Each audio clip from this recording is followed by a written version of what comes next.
And welcome to an exciting adventure on Riding Through the Unknown. I'm your host, Michael, and tonight's show is kind of a special episode because we do have a returning guest, and we are going to be continuing our talk about what she was on before with an additional twist.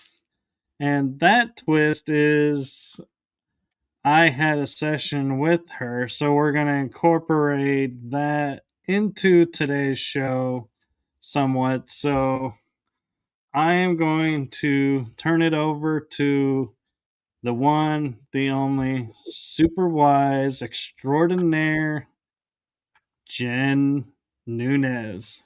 Thank you very much, Michael. Um, love that intro, and I got to say, I love your intro to your whole podcast. So very well done. Thank Um, you. it's great to be back, and it was wonderful to do the session with you and kind of touch on that tonight.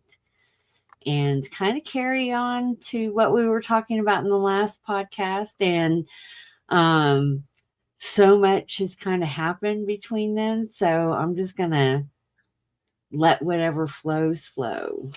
So, Well, and one thing that when I was looking at my chart, that I saw was called out in the beginning, and it really doesn't kind of explain it. It just says this is what it is. And so I was wondering if you could give more background to the origin of and what that means. Is the four ancient modalities in quantum, what was it? Quantum, boy, I can't even read my own writing on that one. What did I write? Quantum. You know what? I'm going to pull up my chart and go take a quick look. It was at the very beginning. yeah, go right ahead. Are you looking at the ebook that I sent you? Yes, The quantum mechanics? that's So, it. okay. Yeah, I can definitely give a background information of human design, where it came from, um, and what all you're reading, basically. And I'm gonna do it through my own lens. I have found that first off, human design is kind of rarely new to the collective outside of astrology, the I Ching, the chakra system. Quantum physics is kind of new. We're reading that. Um, the Kabbalah system, all those have been in the collective or on our planet for quite some time. And that's human design is basically all of those concepts into one. And it came through being channeled by a guy back in the 80s and 90s. 90s is really when it came. He started teaching about it. His name is Ra Urahu, and he had an experience with a voice, and this voice gave him the blueprint to what we call human design. And the way that I like to look at it, as we'll talk about astrology. Astrologers, or anyone that follows astrology, can know and see that the planets are obviously influencing us here, down here. How that's happening, human design tells us. So, all of the systems that I pretty much said is like as above, where human design will show you on a more biological level what makes you tick, what is actually pulling the strings, why it is that you react in a certain way. um where the quantum mechanics come in is that we now know that quantum theory is happening. We are creating our own reality. How do we do that? Well, we react by the energy inside of us. um this is why when you something outside of you happens, it's not the situation that makes you feel that way. It's what's bringing up inside of you that's making you feel that way. And human design can tell you why that could possibly be, on a very micro level. So I hope that kind of answered your question. It did, and my next question that I was thinking about is all this information is really great, and I have it because I reached out to you.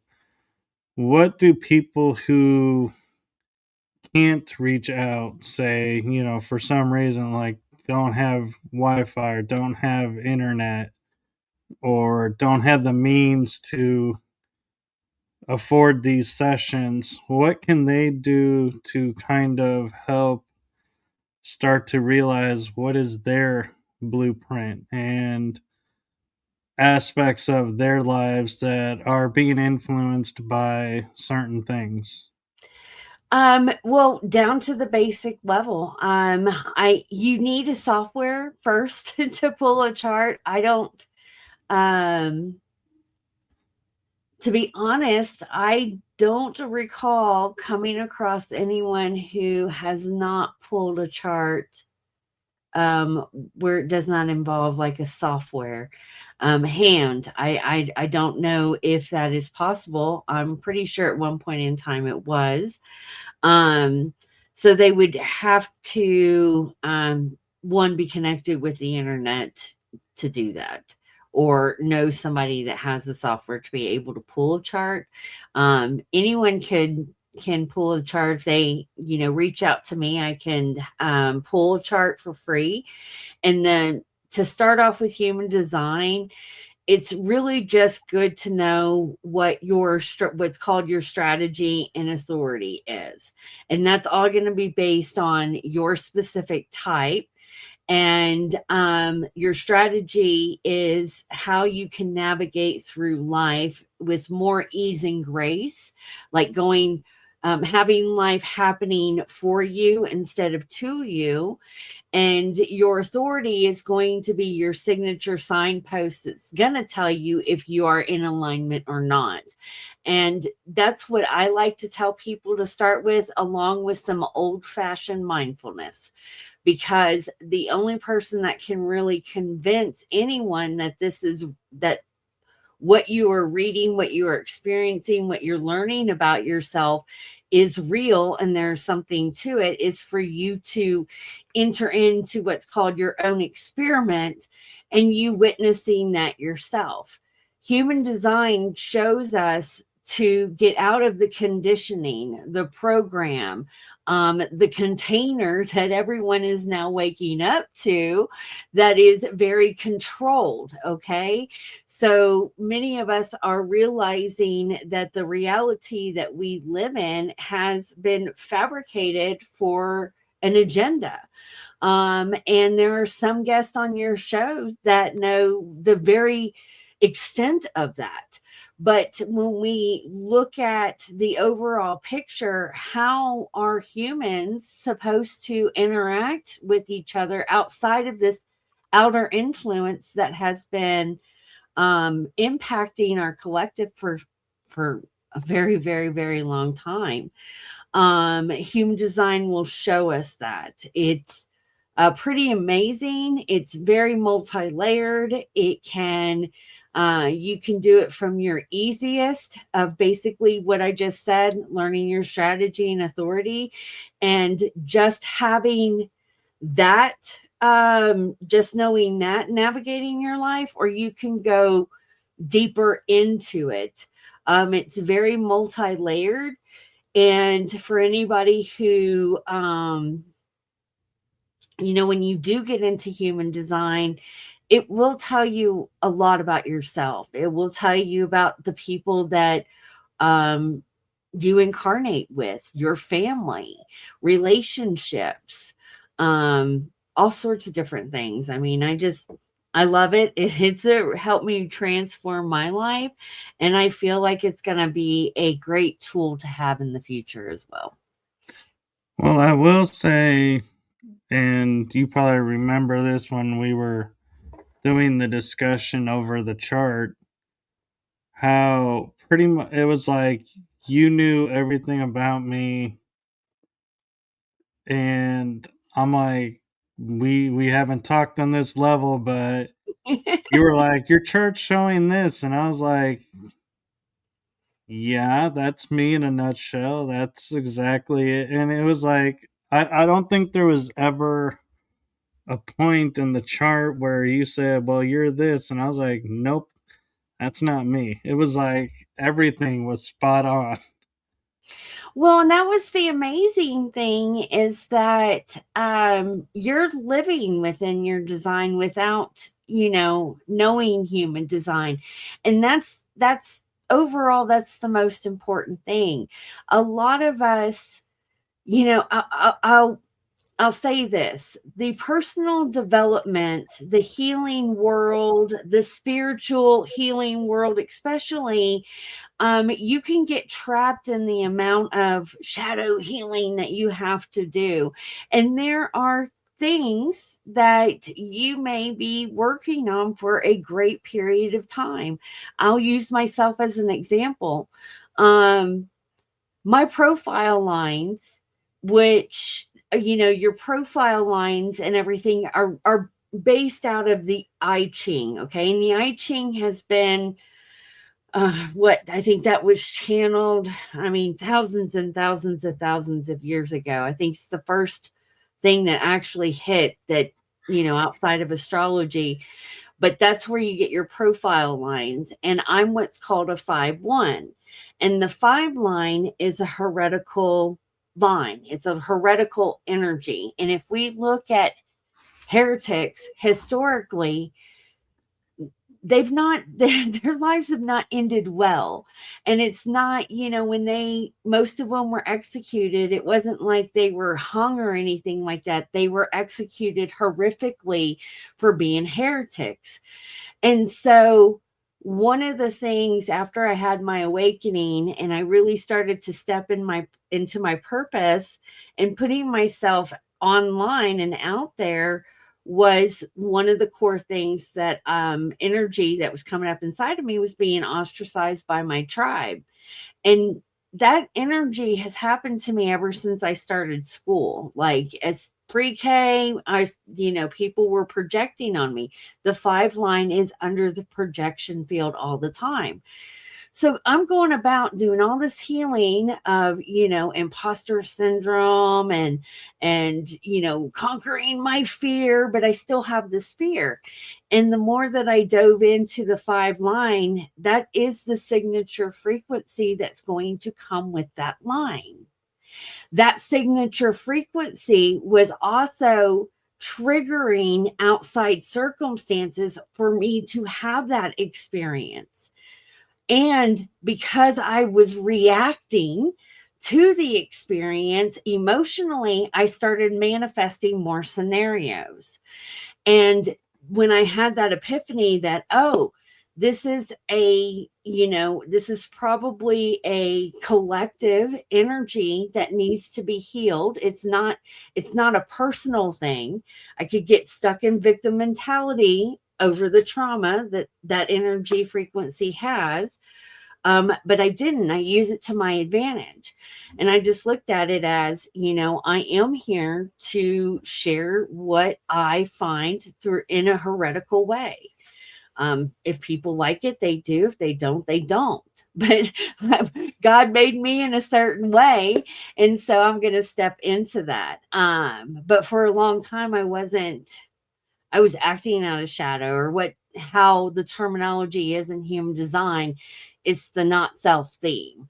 And that's the shadow aspect. And I could have also spent a lot of money, a lot of time, and a lot of energy trying to heal something that is just a frequency there. I like to look at frequencies as a radio. The radio station is on that frequency. I have the choice to turn up the volume or not. Right. And what's interesting is I have it as my second line. And when I think about it, is how you're describing it is and I don't remember if I brought this up during the session or not, but I took on a major family issue thinking this was mine to fix and underwent a lot of self healing to heal it, to find out after 20 years or 30 years of working on it to go one day and wake up and go, this ain't mine. And let it go. And just as soon as I did, it's like my entire perception and everything changed. And I was like, man, why couldn't this come like, 20 years earlier? I know. So your profile is a 3-5. You have that 5 line too. So you're going to be in the projection field. And your 3 line is gonna the 3 line is always bumping into things to figure it out. So you're gonna have all these scenarios just kind of pop up into your life. But people are gonna project on you through that 5 line, and the 5 line can be viewed as a savior. So, what you just said too, in that 5 line, that what the fives tend to do, because we are in the projection field, and people will look at us to solve problems or anything like that, we will go ahead and commit to that. So we end up saviorizing ourselves in the process. And I've gone through that too, where I've woke up and I'm like, what am I doing? Yeah. why am I doing this to myself? So kudos for you. I mean, it may not, it may take us some time to get there, but we get there. Yeah. Hopefully, people listening to this, may get triggered to awaken sooner and not have to spend the 20, 30 years we did. Some of the younger generation, I am pretty proud of them. I think that they are seeing things. I have come across some individuals where I'm just like, man, if I just had that wisdom when I was your age, but that's not part of my story either. Yeah, and I think I remember talking with you about, what we went through forged us into who we are. And so if we went back and did the shortcut, so to speak, and had the epiphany sooner, I wonder, you can't help wondering how different we would be today. Would we even still be on the same path? Or Mhm. would it have caused us to vary off and be like, okay, that's done. Okay, let's go do this now. And it's like, wait, you were supposed to do a whole lot more in this area, but now you left it because you feel it's done. Mhm. Yes, amen on that one. Um, I don't. Yeah, it's been one hell of a journey, but I mean, at where we're at in this game and everything that's going on, I don't, I won't change who I am today. So, Yeah. And I love the fact you're wearing a Back to the Future shirt because it's so fitting to what we're talking about. it's been the theme of the day, apparently. Um, yeah, I was trying to get more vintage shirts in. Seems to be my theme this year. I go through that. I'll be like, I'll find like all these shirts and be like, I liked that show. Yeah, let's get that. Yeah, I need a shirt for that. Or yeah, I need that. And then it's like a year or two down the road, you're like, why do I have this? And then it'll be like a couple of years, you're like, man, I'm so glad I still had this shirt and it fits, and I'm bringing it Right. back. Yes, yes. Um, did you have any other questions that popped up on your human design? Well, one of the things I was curious about too is the processing, when you I forget where it is in the chart, but it's like for me, I'm able to almost like a one and done. I see it, I learn from it, and then I let it go, and that's just who I am. And other people are, I see it, I learn from it, I share it, I relook at it, I learn from it, share it, and they go through a longer process. So, how do these two different patterns coexist? Because I find at some points it's like, you could be looking at something and you're done, and somebody's looking at something like 5 days later, still looking at the same thing, and you're like, come on, seriously, we're gonna keep going here? You're gonna make me rehash this? And so I don't think it's fair to that person, but I'm also like, but this is who I am. I'm already done with this, and you keep wanting me to bring it back up. And so, what advice do you have about that? Well, I would totally. So on the right, there's so many multi-layers to human design. On the first layer, I would say that has everything to do with your type. And so there are basically four types. There's just one type that's kind of split into two. Some people say there's five. The majority of society, as we know, are generators and manifesting generators. Still a generator, and that's what you are. And then you have the other three types that are manifestors. I'm a manifester. You have projectors, and you have what's called reflectors. Okay. Generators and manifesting generators, that's exactly what you're describing. Y'all are designed to skip steps. You're generative. You have all these energies. You're go, go, go, go, go. And you, being your design in a 3-5, you're here to basically show what doesn't work, what you're going to be bumping into. So in the process of taking that idea and bringing it into doing whatever it is, you're going to be skipping steps, and along the way you're going to be showing what's not working. That's what generators are designed to do. Manifestors,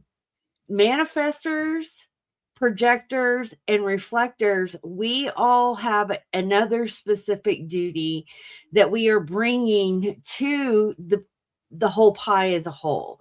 So when the ones that either have to process the information, I bet you they are another design type. So yeah, it just depends. Me being a manifester, and manifestors are 9% of the population, we're here to initiate. We are what is, everything that is pretty much manifested in the collected, probably initiated from a manifester to start with. Manifesting generators, y'all still have the manifester energy. But the manifestors here just to initiate the movement, to get things going. Projectors are like the project managers. They're 30% of the population. And then you have reflectors who are 1% of the population. And they're just here to show the tribe if they're doing a good job or not. A very popular reflector that most people know that she is actually doing what a reflector does is Teal Swan. Teal Swan started to reflect back the craziness the spiritual community can get into, because she went through the whole thing of people were accusing her of being like a cult and things like that. But she is a reflector, and she actually did her job as a reflector. So I'm pretty sure she's one that has to sit and process the information, for a while. Also, looking at your design and going back to what I said at the very beginning, the basis of what people want to know is their strategy and authority. Your authority is emotional. That means you have a defined solar plexus. I have a defined solar plexus. There's other types of authorities where people can make decisions fast, okay? But not the emotional awareness. The emotional awareness needs to wait for it to not be in an emotional wave and for clarity to make the decision. And the reason we do this is because sometimes we say yes or we say no to things when we are in a high emotional wave or a low emotional wave. And the next day we wake up and we're like, why the hell did I do that? So there's a couple of different mechanics that can be playing the part, to answer your question, but that's what I would look at right away. You're designed to move fast. I'm designed to dissect. And I am one of those that now that I know my design and I try to apply it in every area of my life, I don't make decisions too fast. I have to dissect things. So I'm wondering, as astrology is tied to this, there are signs that are congruent and collaborative, signs that are you are just not going to get along. Mm-hmm. It's forecasted, it's just not going to happen. And since astrology is a part of this, does the types have collaborative and anti-collaborative, to where it's like manifesting Jennifer never get together with, say the what was it, trying to think of the one, it was started with the F, I think it was the reflector. Oh, That's yes. one. Yes, it does. Human design. I don't have a particular formula. Um, you know, your human design is also showing us what your aura is doing. And so sometimes when we get, when we come across another person and our aura is connected with their aura, you can tell right away. If you're going to like someone or if you're not, if you're going to get along with. That can all be dissected by, when our auras are meeting, our designs are going to start to change because I'm going to be filling in your centers, your open centers. If you have what's called hanging gates, that means that the channels are not connected. Those are all going to start to feel connected and everything like that. And depending on what that is, yes, it can. If you don't know human design, you can have more friction. If you're not in your true self and you're acting out of your shadows, that can cause friction. I have gate 45. Gate 45's purpose in the collective is it is the one that after the resources are gathered for the tribe, it is the one that steps in to distribute the resources for the tribe. Okay, it's a tribal energy. And I have been in scenarios with other people that it can be very intimidating and triggering because it is a leadership gate. And when we have resources, it's much needed because I'll give you an example. Let's say it's, everyone wants to have a community. Okay, we have a community, we have all this food, shit hits the fan. There's some people out there who would go through the whole food in a week when we need to stretch it out for 3 months. Gate 45 is the one that comes in and says, oh no, we're going to do it this way, and starts to distribute. So it can be controlling. It can be very dominant because that's what it's there for. That's what it's there to do. But I've been in scenarios with people where they get triggered, and then they start to project on me that I'm being controlling. And I'm like, no, I'm just doing what naturally comes to me. Sensible thing. Exactly. Because on the other side of gate 45 is gate 21, and gate 21's purpose is to collect the resources for the tribe. It is the hunters that go out and kill the meat and bring it back to gate 45, and gate 45 is like, here, I'm going to feed the whole tribe with this meat instead of, the whole tribe starving. So because I know it, I know what it is. When I see that coming up, I can laugh at it and I can dispel it instead of like getting all up in my feelings and, oh, this person's thinking I'm controlling. And I mean, all sorts of different things. So, to answer your question, yes, it can. There's multiple different reasons and why that is. But yes, you put a bunch of manifestors together, there can be friction. I can't help wondering now when we look at, like, and I'm not meaning this as a dig against mainstream medical practices, but when we have like all these people in therapies and all these people that are going to like couples counseling and doing all this other stuff where they sit and they're just going, well, I don't like this, I don't like that, and when you do this, I don't like and nothing seems to come of it. I wonder if instead of going through and those months of counseling, if they took the hour and a half and did one of these, how much of that would be resolved right away and be going, okay, so this is who you are. I'm not going to hold it against you. Okay, we can change our relationship now. My mentor, who I recommend in that case, I am really starting to just now dive into the connection.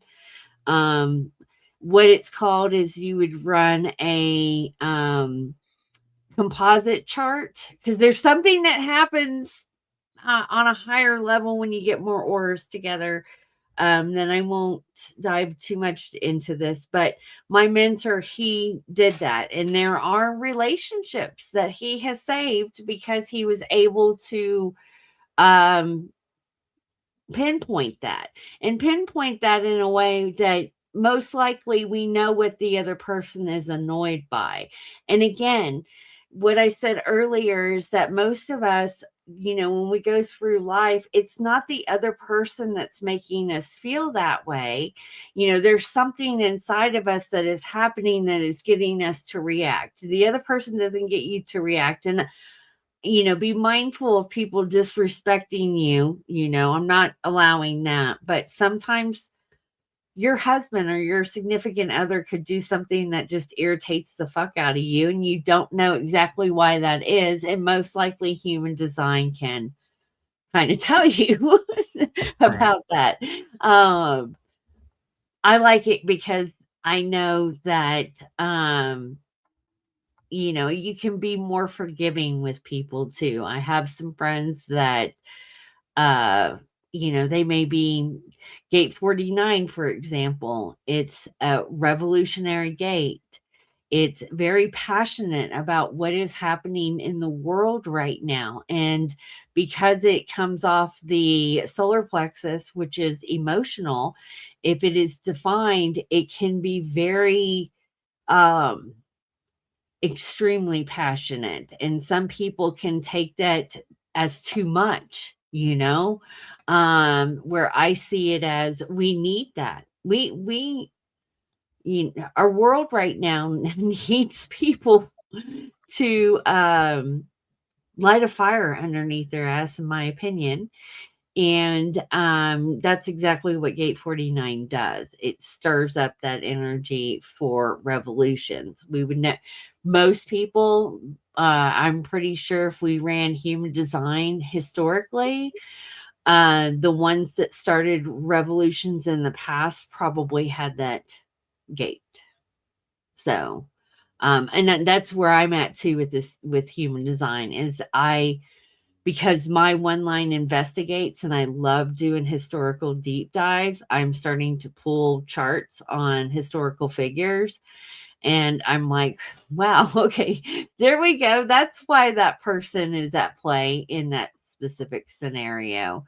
Um, but their design is also triggering, going back to your question, their aura and everything is triggering the people around them to start to get that energy to manifest in that certain way for whatever that outcome was. So, And that makes sense. And one thing that when I was looking at my chart before we got started, I remember looking at something and going, I don't really understand this part. And what it was is the variables section, that's PLLDLR, personality, sun, earth, and the design, sun, earth. And I'm looking at it and I'm like, but my mind keeps looking at the PLLDLR, and I'm like, what in the world does that mean? And what did those letters mean? And so that's where I'm like, I think where I'm trying to understand it is I get hung up in, what are these letters? Because normally letters stand for something, and it's like I'm feeling like I should know what these letters stand for. It's probably something super obvious, but it's like not locking in my head, and so I'm like, I don't know what this is and now, what these arrows are about. so yeah, again, multi layered. On the surface, what your variables are going to show you how you're viewing life, how you're processing information in your head center, your digestion, um, how you're supposed to digest, how you're supposed to manifest, what motivates you, the environment that you are supposed to thrive in. To be honest, I don't know exactly what the total PLL, or what the letters mean, but the variables and the arrows on the human design chart, it's just another layer of telling you um what your senses are. It's really the way you're viewing, how it's calculated. I'm not, again, it's like the package that I gave you was the full report. So let's just say that it like had the master level. That's what you're looking at. But I feel like it's important because the way that we view life is very important. If your arrows are facing all left, then that means that you can be very mechanical and strategic. I have a friend that is like that. So any new information that comes in, he breaks it down in a very strategic, mechanical way. Where right, when your arrows are facing right, you're more open to the information. You don't have to get out a notebook and write every single note down. You just kind of absorb it. It shows you how you learn better. People learn better when they have notes, when they're writing everything down as they're listening. I don't learn that way. I have to do two things at once. So I absorb the information a lot better when I am walking and listening to a podcast. If I'm multitasking, when I read books, I like to listen to the audiobook and read at the same time. I absorb the information a lot better. So when you get into your variables, it's just like another layer. Each one means a different thing. It kind of gives you different information. I would say that's like a level 3 or level 4 in human design.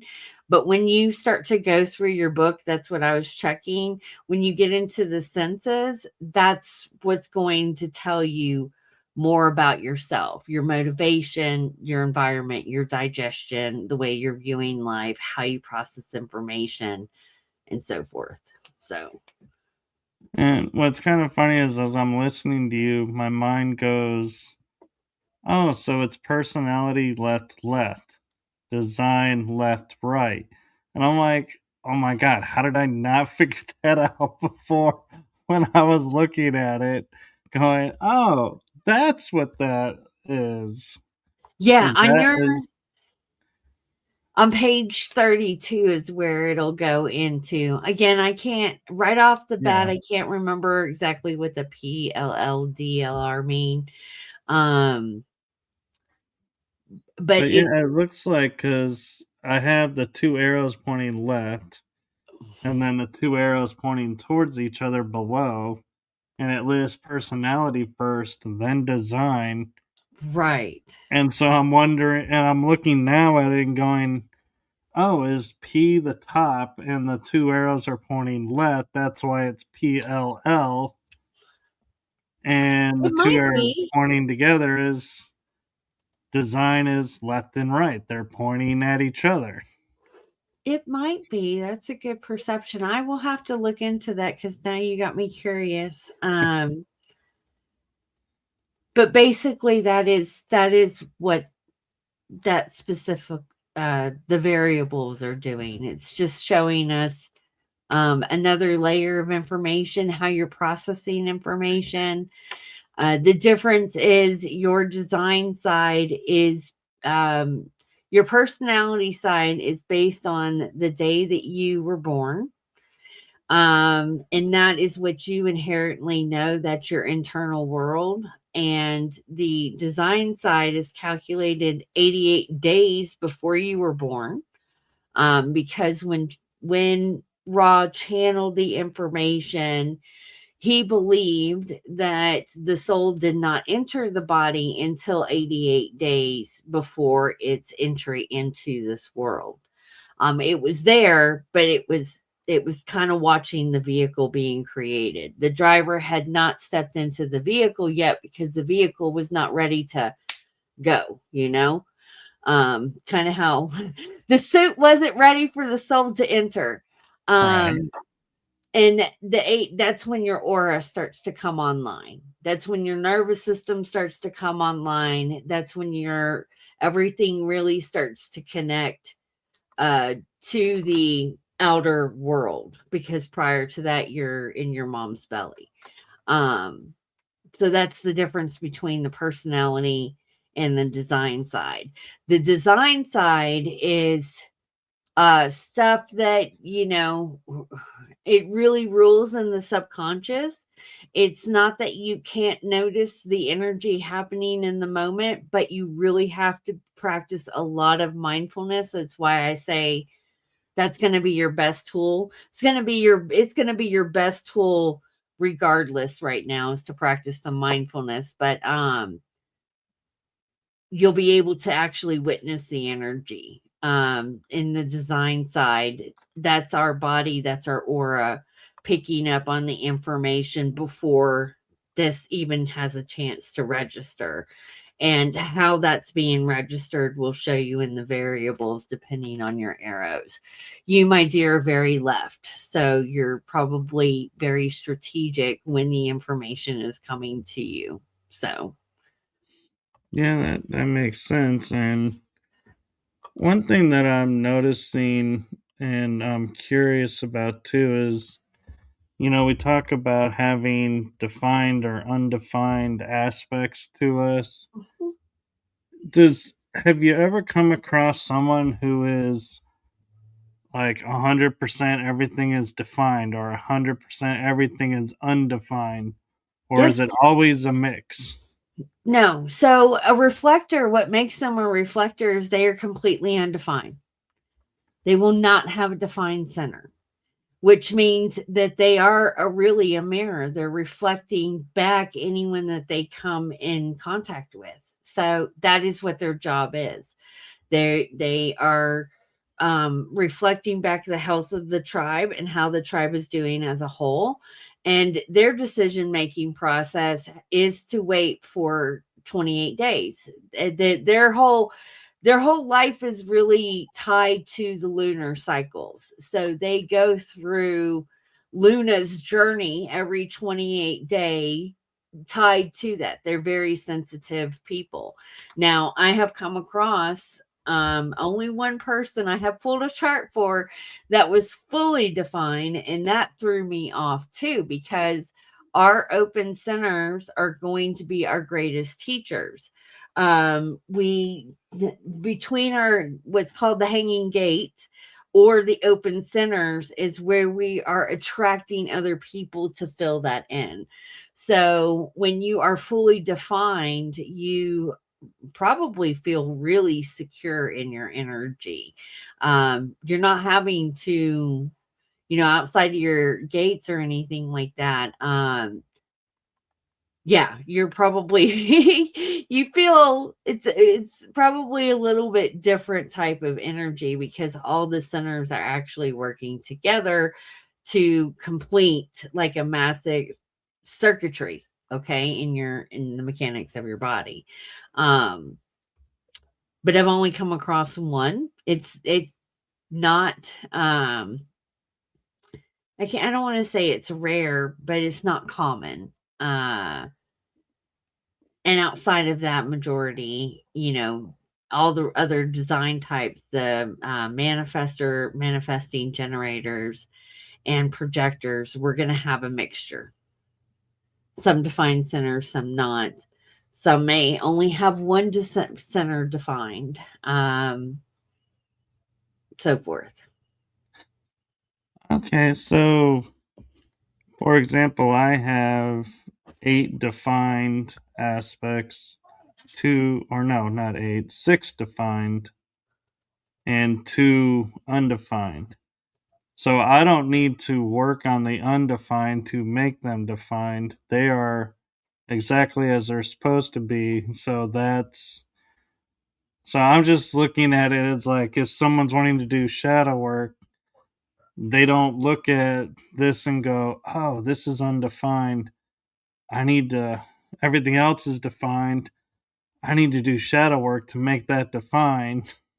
It's still multi-layered. So if you're going to use it for your shadow work specifically, and that's what I like to, I would start with your open centers because your not self theme is going to manifest there the most. Looking at yours, I'll say one that I see a lot playing out in the collective that I'm really good at pinpointing the energy at this point is the ego center. Okay. So the ego can be, when it is undefined, it has the tendency to prove something that it is not. And the energy frequency that comes off of that when people are acting and they're not self theme is very icky, especially if you're in the spiritual community and we are all raising our vibration. The undefined ego, when you act in that way, you can tell you're not being authentic, that you are trying to, it's like a popularity contest, and or they, because someone else is doing it, they feel like they have to do it too. And when people who either can have it or don't have defined, either or, they can see the energy outside where they just want to tell the person and say, hey, just be yourself. It's kind of like that painful watching someone be someone that they're not. So every center, it's we live in a world of duality. So I would start with looking at your open centers. They're going to be your greatest teacher, but everything in human design has that duality to it. The gates, the channels, the centers, whether they are defined, undefined, your profile lines, like again, it's very multi-layered. But I mean, it's helped me a lot, because when you do know yourself at a deeper level, when something happens or you're in a certain scenario, you can kind of recognize the energy. I know that everybody who's watching this has encountered a situation in their life where they're, maybe they're talking to someone and they're asking themselves inside, why can't I shut up? Like, why do I just keep talking? It's going to start to answer those questions, or when you get into an argument, why you act a certain way, all sorts of different things. So when you can recognize it happening in yourself and how you are reacting to the energy coming up inside of you, you can start to make better informed decisions. You can pivot, you can change the direction that you're going in your life.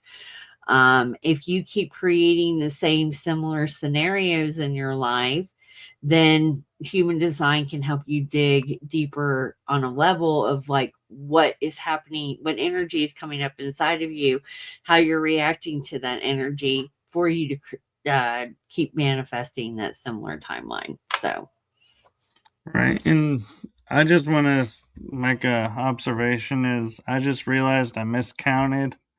I have 3 undefined and 6 defined, so there's 9 total. And what's interesting is my undefined is the head, the heart, and the root chakra. Or the root. I don't know if it's chakra based, it but is. and so I kind of was finding it interesting as you were talking about the ego. I kept looking through each of them and going, which one's the ego? It's that small little triangle to the right hand side. Your gate 21 and 26 are highlighted in it. It's a small little motor. Um, I have to go see where. I don't know where what mine was. Let me go see. Trying to get to the picture to look at it, and okay, I'm at the picture, and you said the ego is where? to the right, it's a small little triangle. It's got the numbers 26 and 21 highlighted in it. Right, yeah, I have that. Okay. Yep. I see that. Yep, that is the ego center. Majority of the population have that undefined. There's only 37 around. I would say anywhere between 35 and 40% that maybe have it defined. The defined ego is here because it's the one that comes in and gets things done. That's another energy that it has about itself too. When people really step in to the defined ego, can trigger other people because it feels like someone's taking over. However, without the defined ego, nothing would ever get done. That's what it is there for. It's there to kind of take control and have that pushed energy. That is why it is a motor center. It's just one of the smallest ones that we have in the body. So, but yeah, it's I don't see you acting in your not self theme. And I told you that in your reading. Right. You know that, but people who have this undefined, they can try to prove something that they're not, and they don't need to. They just need to be who they are, and the more that they are just who they are, the more that whatever they are seeking by trying to prove themselves will manifest a lot more. So you also pointed out you have an open root. I have an open root. This is just a constant freaking pressure. root pressure, survival pressure, pressure to get things done. When this pressure comes in, it needs to, and for me, it's like it needs to be done right now. And you try to do things to relieve this pressure that you are constantly under, just to find relief, but that's the pressure. Doing the things that the pressure is causing you to do is not going to relieve the pressure. It is just you recognizing that the pressure is there.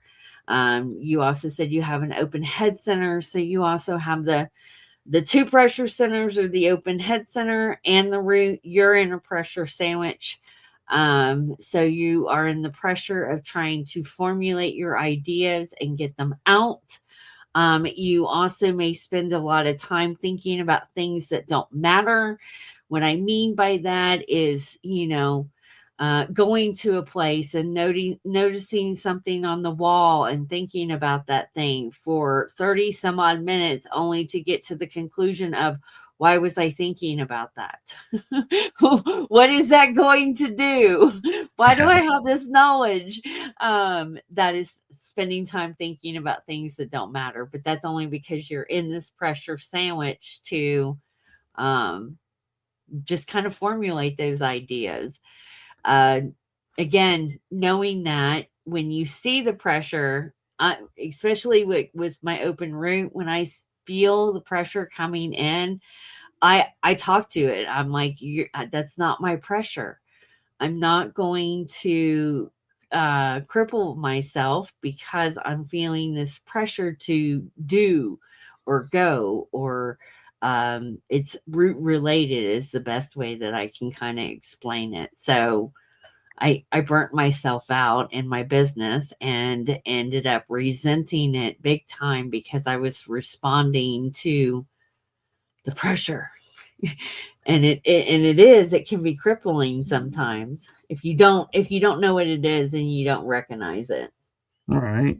And one thing I'm also noticing that is interesting, and I don't exactly know what it means, but it's something I've been noticing, is looking at my picture where the red and the black, meaning the design and the personality, are in the same line. Only in one spot are they not equal. Is that normal, or is that something like that one that's not equal I need to work on to equalize it? No, your black and your red lines, the black lines is what's conscious, the red line is unconscious. The reason that they are equal like that only means that at the time of your birth and 88 days prior, that sign, that planet was in that particular line. So I'll give you an example. You have gate 12 both on the personality and design side. Gate 12 on your personality side is in Jupiter and also in your design side. That just means that planet, it's a further planet. It takes longer to move through the gates and everything in the signs and the astrological signs. So that's why you have it double. Okay. Is what that means. So when you have planets that are closer to the Earth, like the moon, most likely it's not going to be in the same sign or the same line because it just moves faster. But to add a deeper level to that, so with your gate 12, you have gate 12 in both sides, but it's not a full channel where it's connecting to gate 22. Your gate 12 is going to be seeking gate 22 to complete it biologically. Right. Because that is the duality. That is where we can get into the yin and the yang into human design. Just like I mentioned earlier, gate 45 distributes the resources For gate 45 to distribute the resources, that needs the resources which gate 21 provides. That's the yin and the yang of that energy. So every gate, and on the other side of that gate by the channel is its companion, so to say. So if you wanted to add another layer of shadow work, you can always look at the gate on the other side. When it's not completed, that's what it is called, a hanging gate. So what's on the other side, biologically, you're going to want to seek. Okay, that makes sense. And I'm also a little curious because the design is subconscious, right? Where personality is conscious. Mm-hmm. Is it normal that the subconscious and conscious aren't equal? That like I think I have more red lines Mm-hmm. than the black lines. Mm-hmm. Yes, because you can have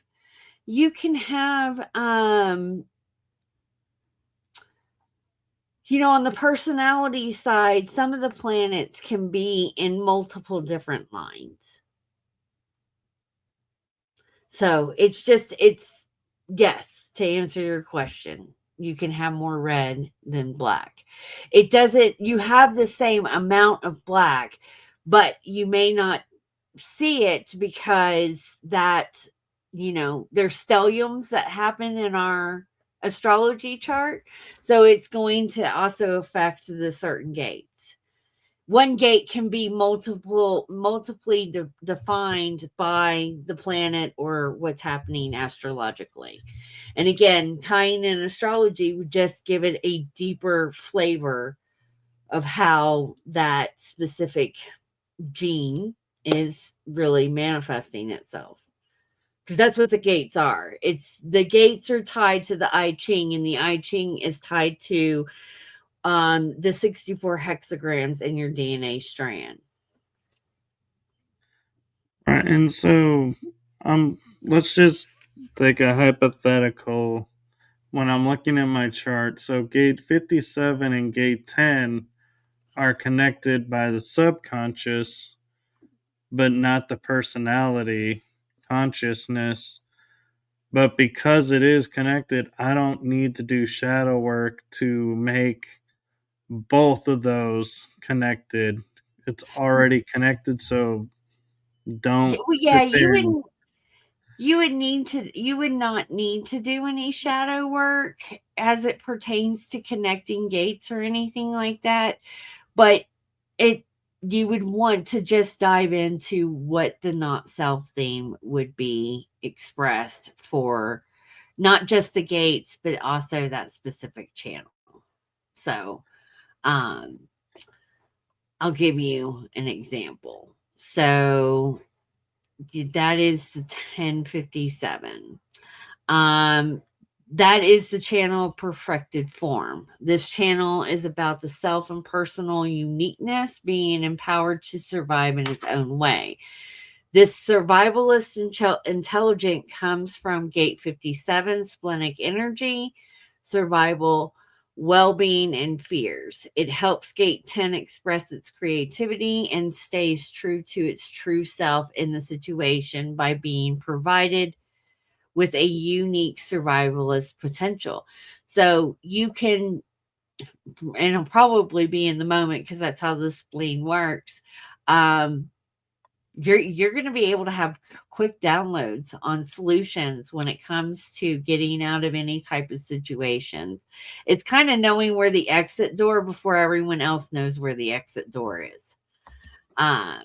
However, in the not self theme, how this can come through is you getting hits from your spleen that, hey, here's the exit door. If something happens, you're going to do A, B, C, and D to survive out of this, and you ignoring that.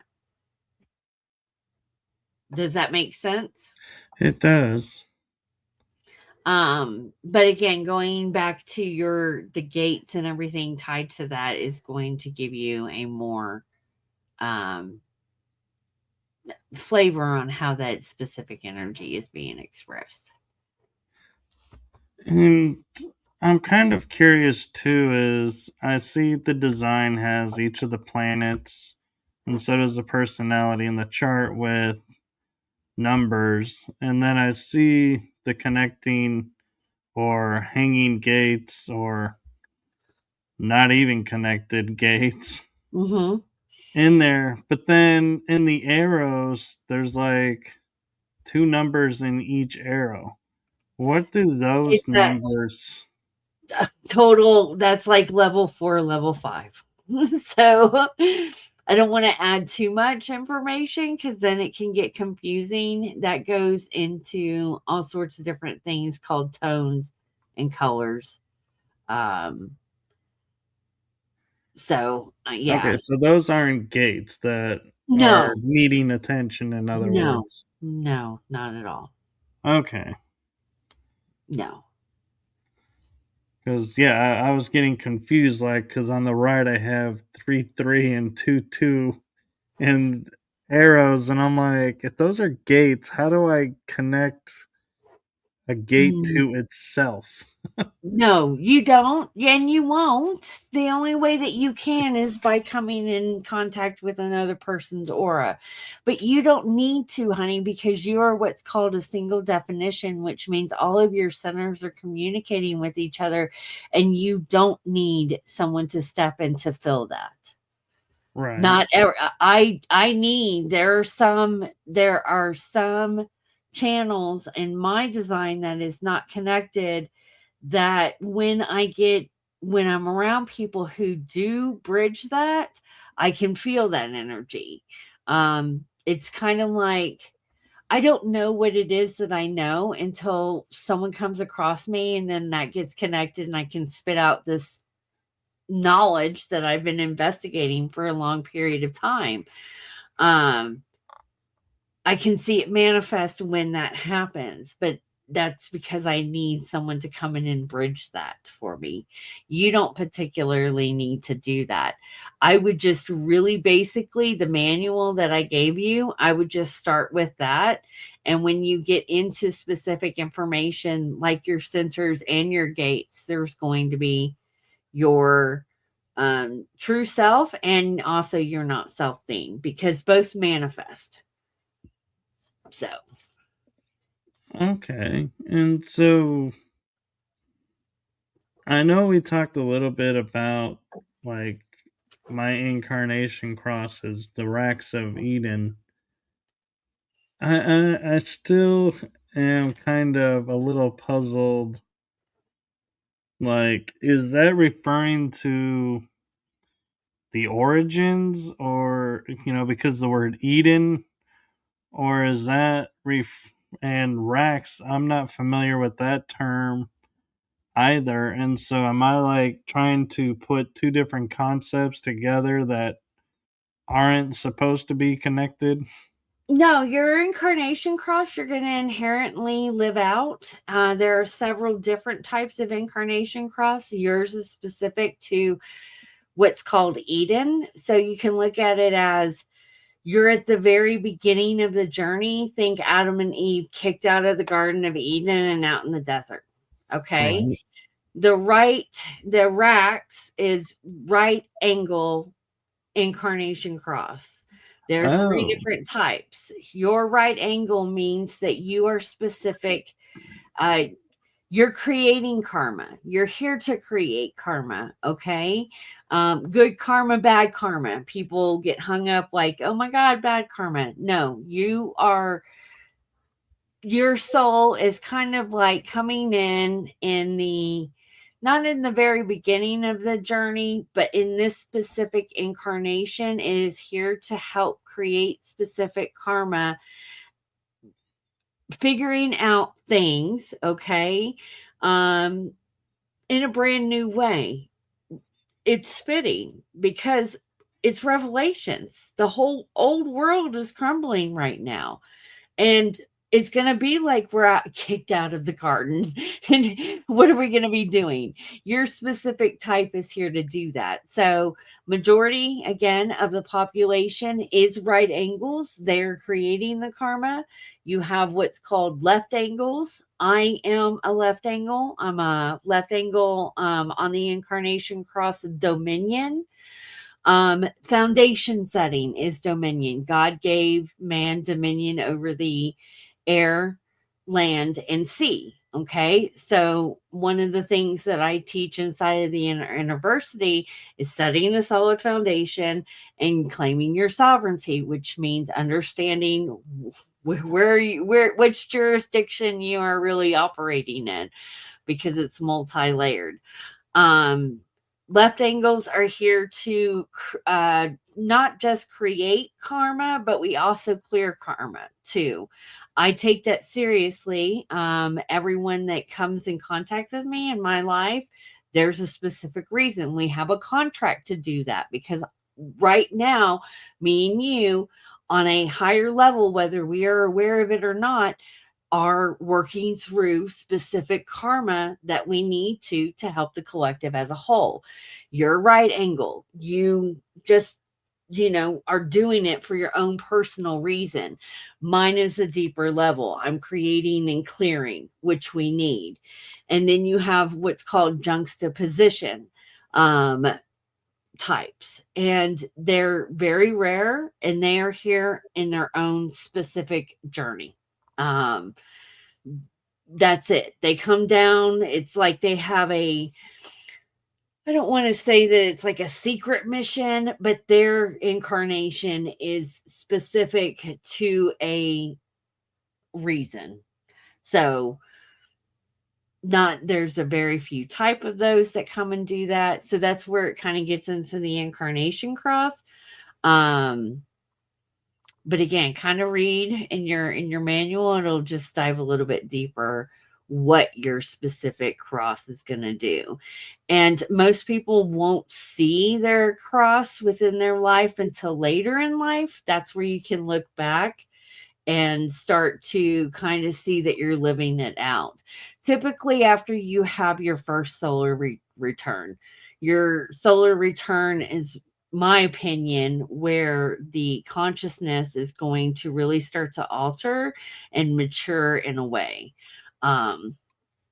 Because typically, this isn't mature until later on in life.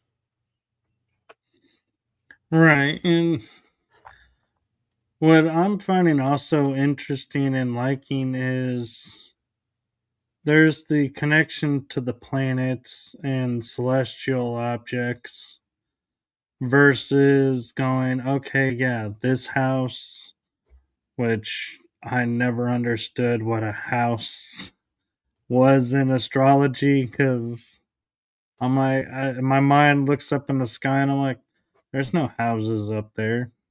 What are we talking about? What are we creating here? And so I like that it's just the planets, and that you don't sit there and go, oh well, this isn't no longer a planet. No, it's a planet. Doesn't matter which type of planet now that we're defining those, which I find highly kind of insulting to nature, that we are taking what they created and said, oh no, we're gonna reclaim and redefine what you did to fit our needs. It's like, what? Well, you can pull charts that look like astrological charts through human design. And again, that's just like another layer. Even if you add into the astrology, the best way to look at the houses is that the first houses 1 through 6 has everything to do with you and your internal world. Your internal world, what's happening in your personal world, in all areas. So personal, spiritual, mental, and physical, how you look physically, how you make money, your family life, all of that personal, where the top part of the astrological chart is going to be connection with other people, how that is playing a part on the world stage. Um, Adding human design into that is just another layer of flavor. So that's another thing that I personally have been tracking, because as the heavens move up above, stars, the moon, the sun, and everything like that, it is impacting your design right now. That's something completely different when you start tracking the transits, but it'll affect the way that you feel, act, and I'm just trying to pay attention, um, by checking in on a daily basis, like what's happening up above and how that is affecting me and how I'm feeling. Sometimes I can wake up and I'm like, why do I feel so funky? And then I will look, and there's either a transit going through the emotional center.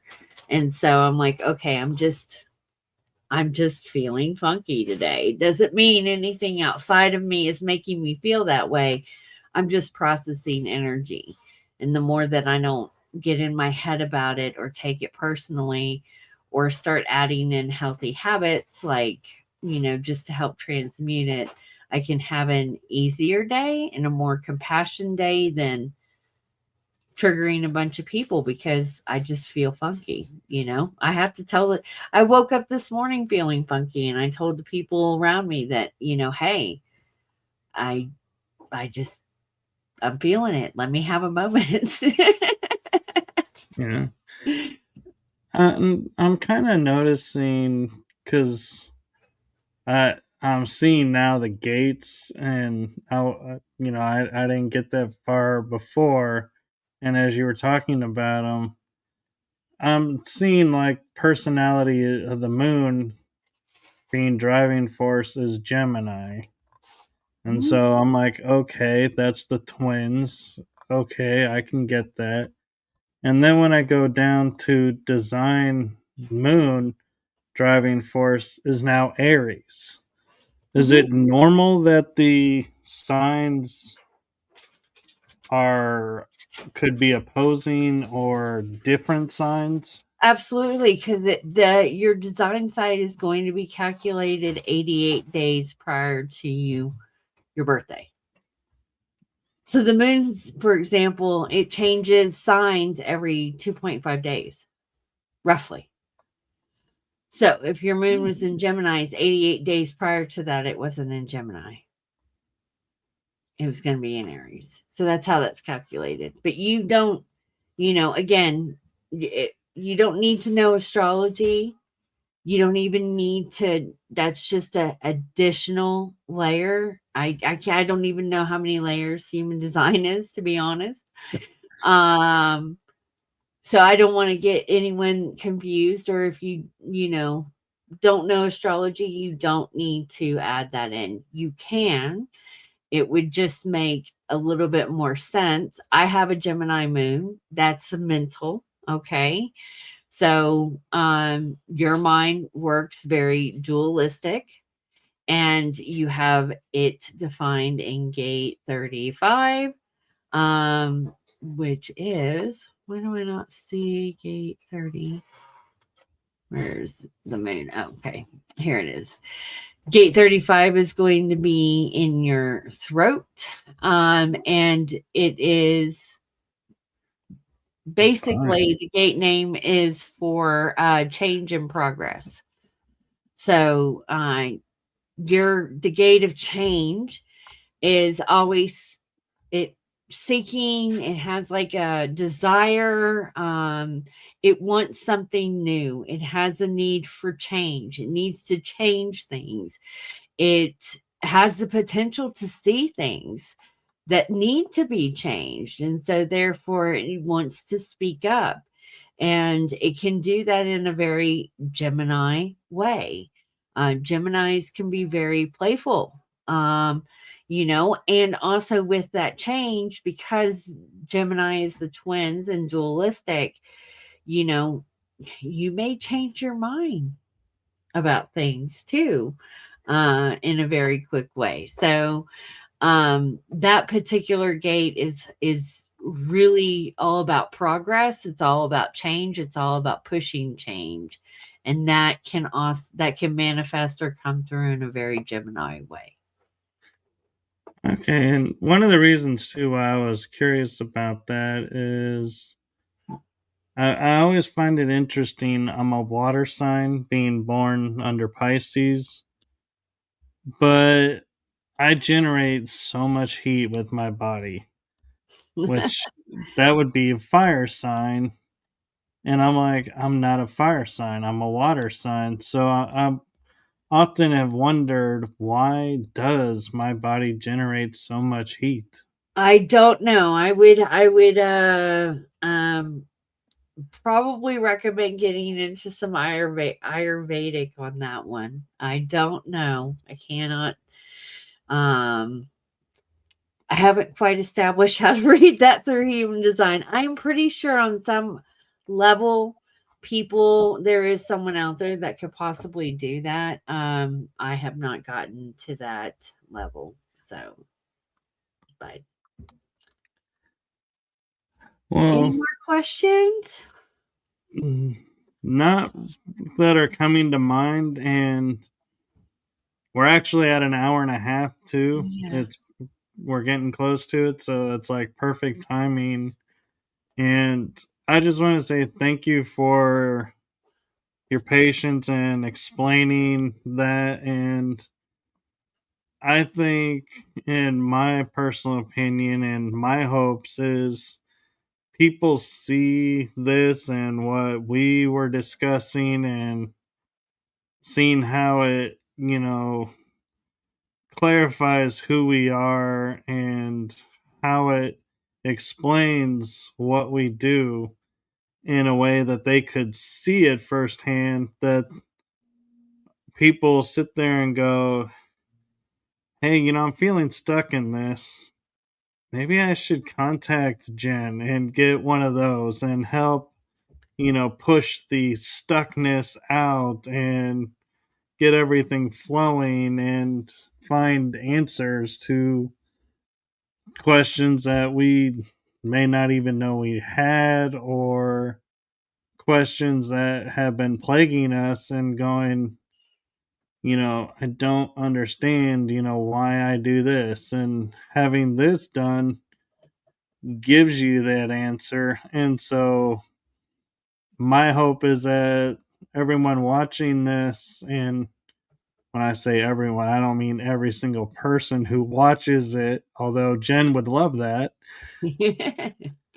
but the people that are drawn to wanting those answers will contact you and seek out those answers and start the process. And by no means am I sitting there and saying, hey, now that I've done this test, I don't have any shadow work or anything to do because all my answers are here. That's not what I'm saying.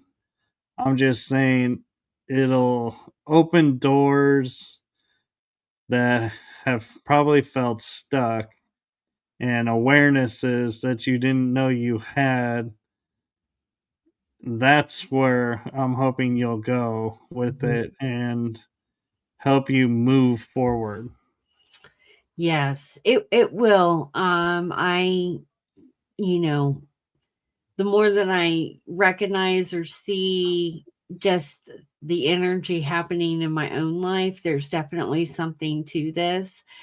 And this particular show and what we've been talking about is just specific to the individual. The reason I'm passionate about it is because there is something that happens when we connect together all of our auras that is also playing a part with how they are controlling us as a whole, how we're being programmed, and all this other stuff. So the more that we can learn about ourselves, it's kind of like we are taking back little pieces of our sovereignty. And but that, even though that human design is kind of fairly new, they know the powers that be that want to control us as humanity know about this, and they'll prey on the different centers. And so when you can kind of recognize things in the moment, again, you can just kind of make better choices. And for anyone that's watching that would like to dive a little bit deeper, I mean, even if you don't have any money for a session or anything, and you just kind of want to know what your type is, definitely reach out. I'd love to have a conversation with you. And the free report really basically will give you the information to kind of get started. And there's so much information on online now that you can just kind of dig deeper into that. But yeah, I feel like it's going to be a great tool for humanity as a whole moving forward. And one question I kind of curious about, as we're talking about, being programmed and everything, is there a specific um defined or undefined aspect that makes some people more not accessible, what's the word, more Influenced or able to be susceptible? susceptible to the programming, and some that are like they'll take it and then they're like, wait, nope, something's not right, and break out of the programming? Yes and no. I have been actually investigating that, because the shadow side of the open head center, for one, can be influenced by secondhand thoughts. And so true ideas and everything that are manifested into the collective really are originating from someone who has a defined head center. Okay. I have a defined head center, but there's a shadow to the defined head center. That's where I feel closed mindedness comes in. And being too in your certainty, sometimes I can reject outer information where the open head center is more influenced to new ideas. So it can go in multiple different ways.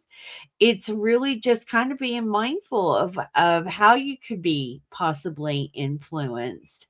Um, but I'm still investigating this myself, because I know that they are programming us through a lot of our centers and the open centers. Most people who have the open route, we tend to, especially when I have found with working with clients when they're building their own businesses, the ones with the open route can tend to have more burnout and struggle with, hitting their goals that they have for income, because they're the ones that tend to add more on their plate than is necessary.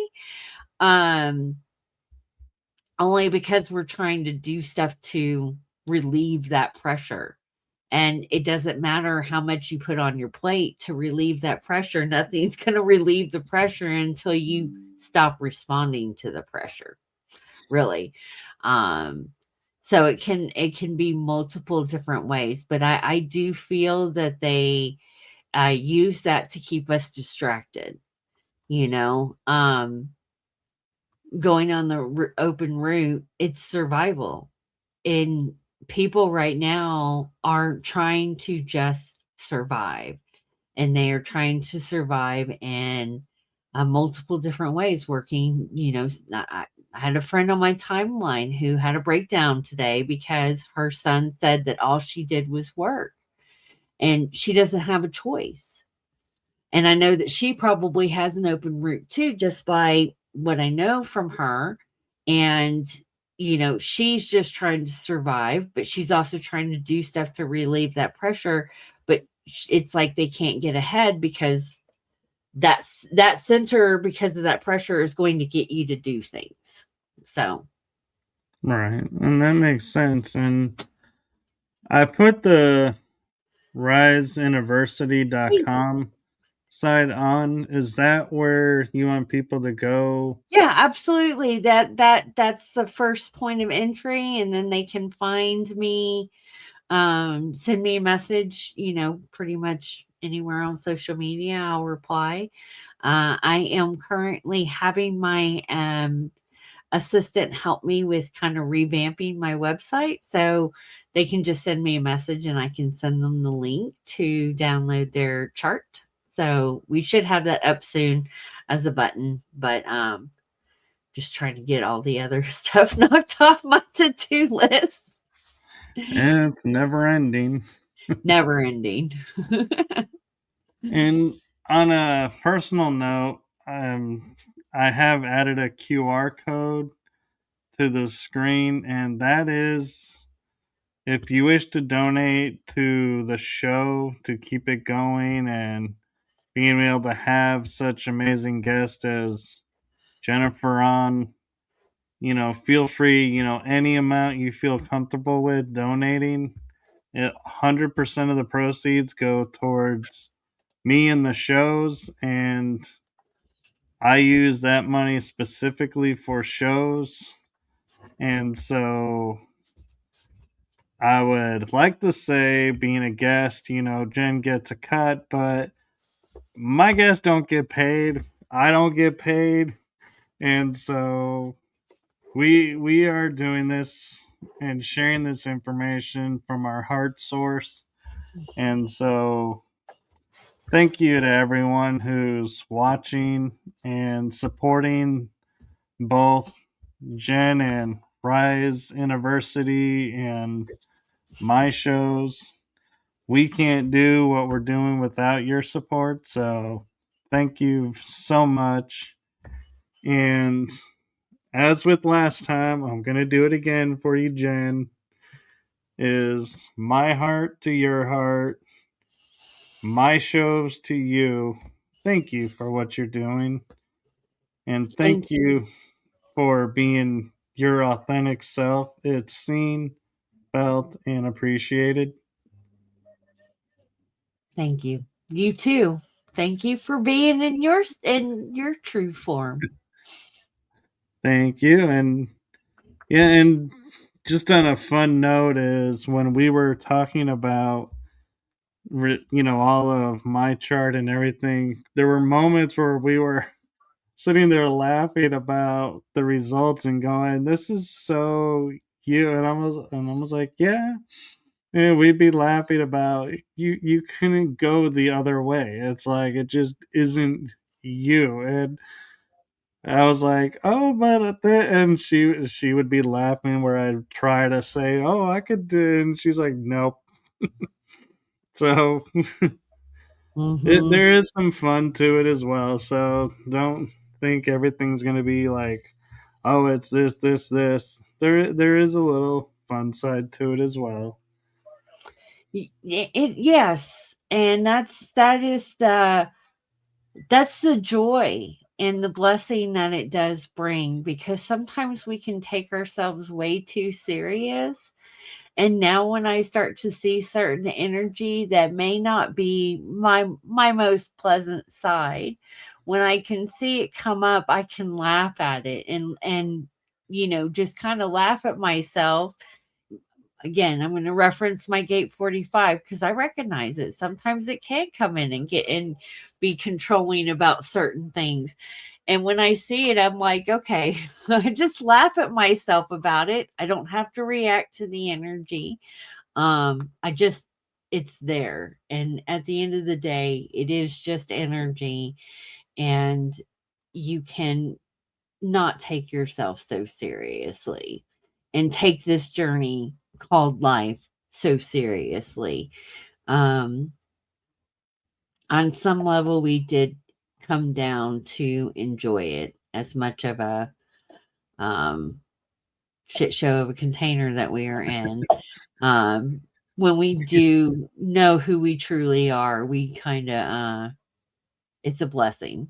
So It thank is. you. And so you're welcome. And be sure to like, subscribe, and follow along my YouTube channel as well as Jen's YouTube channel, because you never know when she'll be popping back up on the show and sharing new information that she may have discovered or diving deeper into information we've already shared. And, it's a never ending cycle. And on Saturday, in a couple of days, I'll be doing a presentation at a conference online, and I'm talking about the power and the mythos of the hero's journey.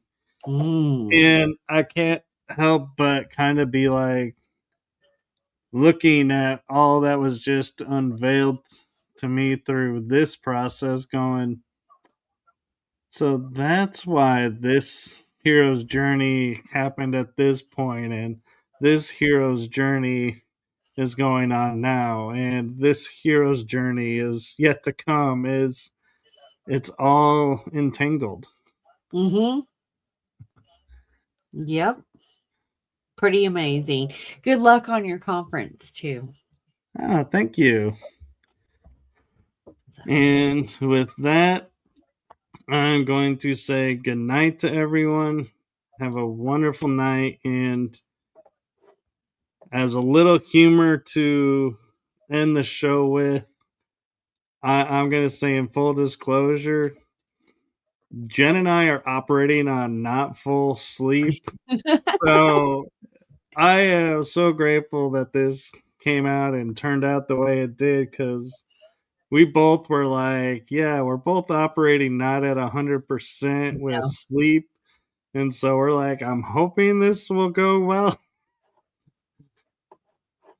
it did. Thank you very much. I'm glad we got to do it. Yes. And so get some rest. And I'm going to go get some rest. And blessings to everyone. And the biggest thing I will say, real quick, that came out of doing this with Jen, I always talk about having hope, and I always talk about hope being key to everything and such a powerful aspect that's always around the corner.